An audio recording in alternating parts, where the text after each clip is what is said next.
नमस्कार दोस्तों, मैं आज आपके सामने एक ऐसी कहानी लाई हूँ कि जिस पर भगवान की कृपा होती है उस पर किसी प्रकार कोई बिगाड़ नहीं होता है।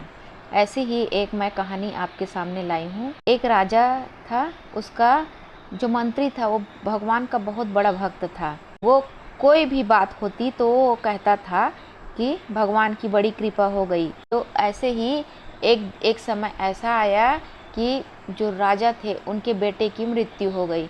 तो उस समय राजा बहुत दुखी हो गए और जैसे ही ये समाचार मंत्री सुना तो कहते हैं कि भगवान की बड़ी कृपा हो गई। तो यह जो बात राजा सुनी तो उसको बहुत बुरा लगा। अब बुरा लगने के बाद भी वो चुपचाप रहा। कुछ दिनों के बाद उसकी पत्नी की मृत्यु हो गई। फिर मंत्री ने कहा कि भगवान की बड़ी कृपा हो गई। राजा को बहुत गुस्सा आया, पर उसने उस समय भी गुस्सा पी लिया और कुछ नहीं बोला। एक दिन राजा के पास एक नई तलवार बन के आई। अब जैसे ही राजा उसको चलाने की कोशिश किए तो एक उंगली उसकी कट गई। उसकी धार बहुत ही ज़्यादा तेज़ थी, जिसके कारण से उसकी उंगली कट गई। अब जब उंगली कटी तो पास में ही जो मंत्री था वो फिर बोल उठा कि भगवान की बड़ी कृपा हो गई। अब राजा को बहुत ही ज़्यादा गुस्सा आया। तो उसका जो गुस्सा था, उसके जो अंदर जमा हुआ गुस्सा था वो बाहर निकल गया। उसने मंत्री को डांटा और उसे तुरंत राज्य से बाहर निकाल दिया और यह आदेश दिया कि ये जो मेरा राज्य है इसके अंदर इस मंत्री को कोई अन्न और जल ग्रहण नहीं करेंगे। अब मंत्री फिर कहता है कि ये तो भगवान की बड़ी कृपा हो गई। अब मंत्री अपने घर पर भी नहीं गया और न ही अपने साथ कोई भी वस्तु लेके गया और सीधे उस राज्य से वो बाहर निकल गया। कुछ दिन बीत गए। एक बार राजा अपने साथियों के साथ शिकार करने के लिए गए। अब वो शिकार खेलने के लिए जंगल में गए। वहाँ जंगल में उनको एक सूअर दिखाई दिया।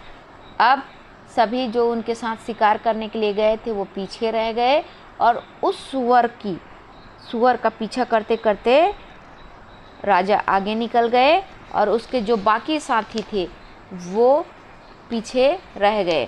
अब जैसे ही राजा आगे निकले, उनके पीछे कोई सिपाही नहीं थे।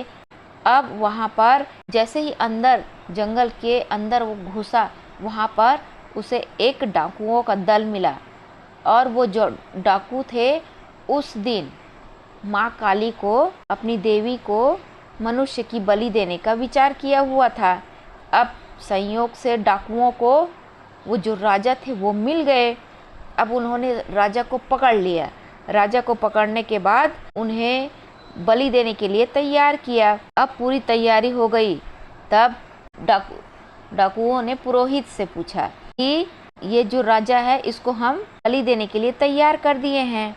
तो जो पुरोहित थे, जो पूजा पाठ करने वाले पुरोहित थे, जो राजा की बलि देने वाला था, तो उसका राजा से पूछा कि तुम्हारा बेटा जीवित है? तो राजा बोला नहीं, वह तो मर चुका है। तो पुरोहित ने फिर कहा कि इसका हृदय तो जला हुआ है। तो पुरोहित ने फिर पूछा कि क्या तुम्हारी पत्नी जीवित है? राजा बोला नहीं, वह भी मर चुकी है। तो पुरोहित फिर कहते हैं, अरे ये तो इसकी पत्नी नहीं है, तो ये तो आधे अंग का है, तो इसकी तो बलि नहीं दी जा सकती बोले। उसके बाद डाकुओं ने कहा कि नहीं, ये मेरी बलि न चढ़ाए, ये बचने के लिए ये झूठ बोल रहा है। तो उसके बाद पुरोहित ने कहा कि इसका जो अंग है उसकी जांच करो। तो जब उसके पूरे शरीर की जांच की गई तो उसकी उंगली कटी हुई थी। तो पुरोहित बोला, अरे ये तो अंग भंग है, इसकी तो बलि नहीं चढ़ाई जा सकती, क्योंकि ये बलि योग्य नहीं है। जिसका संपूर्ण अंग परिपूर्ण होता है उसी की ही बलि दी जाती है, तो इसको छोड़ दो बोले। तो डाकुओं ने राजा को छोड़ दिया। अब राजा है वो अपने राज्य में वापस अपने घर में लौट आया। अब लौटते ही उसने अपने आदमियों को आज्ञा दी कि जो हमारा मंत्री है वो कहीं पर किसी भी राज्य में हो, उसे ढूंढ कर यहाँ लेके आओ। अब राजा बोले कि जब तक वो मंत्री नहीं आ जाता है तब तक मैं अन्न जल कुछ भी ग्रहण नहीं करूँगा। तो सभी सिपाही दौड़े दौड़े सभी राज्यों में गए। अब राजा के आदमियों ने फिर मंत्री को ढूंढ कर ले आया और उससे तुरंत राजा के पास वापस चलने की प्रार्थना की। तो मंत्री ने कहा कि भगवान की बड़ी कृपा हो गई। तो मंत्री है उसको राजा के पास सामने लाया गया, उपस्थित किया गया। तो राजा ने बड़े ही आदर के साथ मंत्री को बिठाया और अपनी भूल पर उनको पश्चाताप हुए।